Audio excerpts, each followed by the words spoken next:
It's 2 p.m. You know the task. The email's been sitting there for 3 days. You open your laptop. A knot hits your chest, tight, fast, familiar, and you close it. You tell yourself you need the perfect moment. That's not a plan. That's a trap. And the way most people try to fix it makes everything worse. You grab your phone. You scroll. You feel instant relief. That relief is a lie.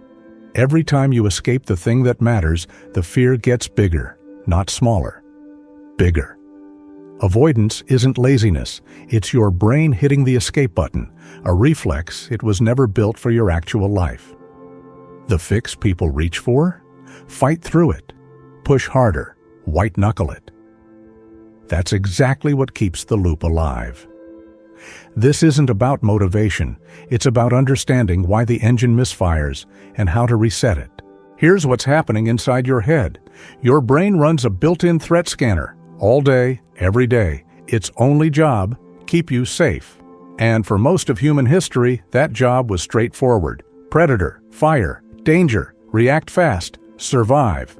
But your brain can't tell the difference between a tiger and an email. When you face a task that feels high stakes, a pitch, a difficult conversation, a project that actually matters, that threat scanner fires.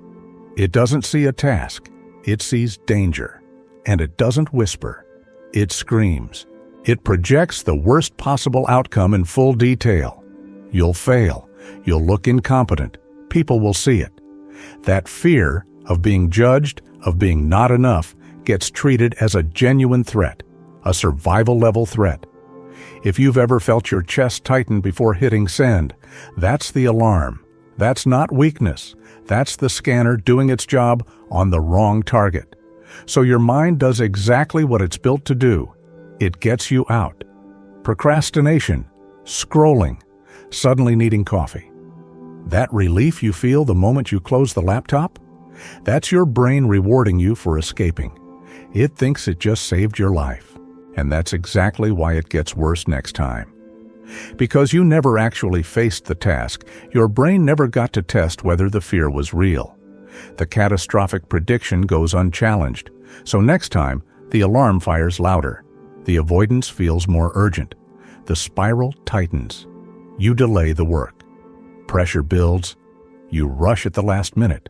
The output suffers. And that confirms the original fear, that you weren't good enough. The loop closes, and it starts again. Here's what that looks like in real life. You avoid the pitch deck for a week. Deadline hits. You build it in 3 hours. It's not your best work, and you know it. So the next time a pitch comes around, the scanner fires even faster. See, it says. Last time you rushed and it was bad. This time will be worse. You avoid longer, rush harder. The proof stacks up. Not because you're incapable, because the loop is doing exactly what loops do. This isn't a character flaw, it's a feedback loop. And feedback loops can be broken. 2,000 years ago, a Roman named Seneca mapped this exact trap. No lab, no data.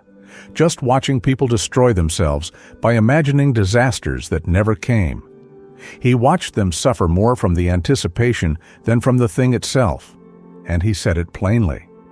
We are tormented alike by what is past and what is to come. Think about that. Not the task, not the actual outcome. The story your mind tells you about what might happen. Seneca had a word for people who tried to escape by changing their surroundings, traveling, staying busy, finding anything else to do. He said, "You are running away in your own company." The thing you're running from? It's inside you.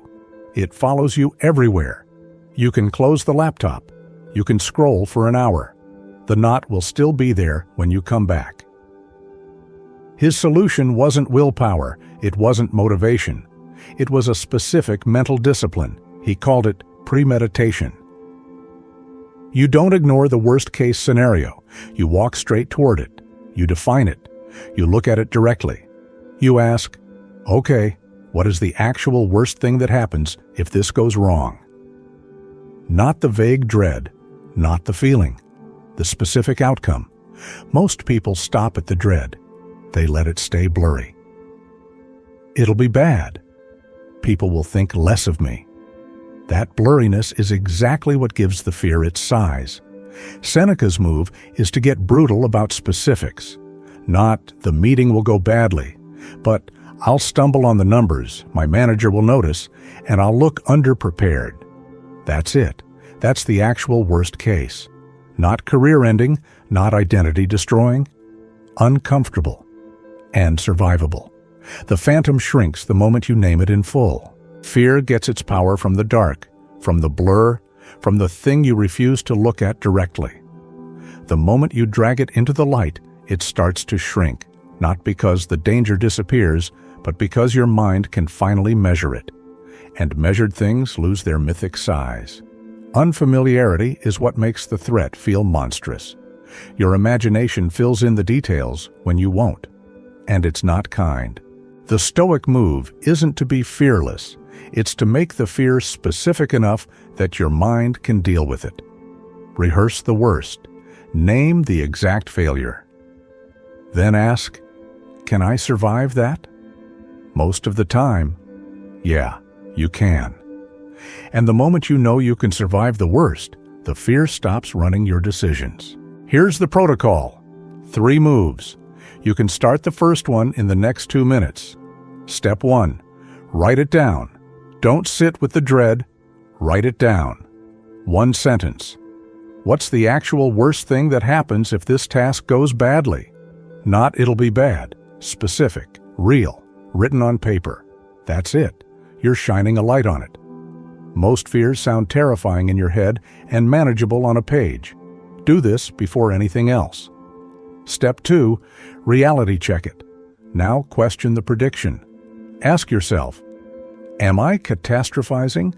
Is this outcome actually likely, or is my threat scanner overreacting? Here's where most people go wrong with this step.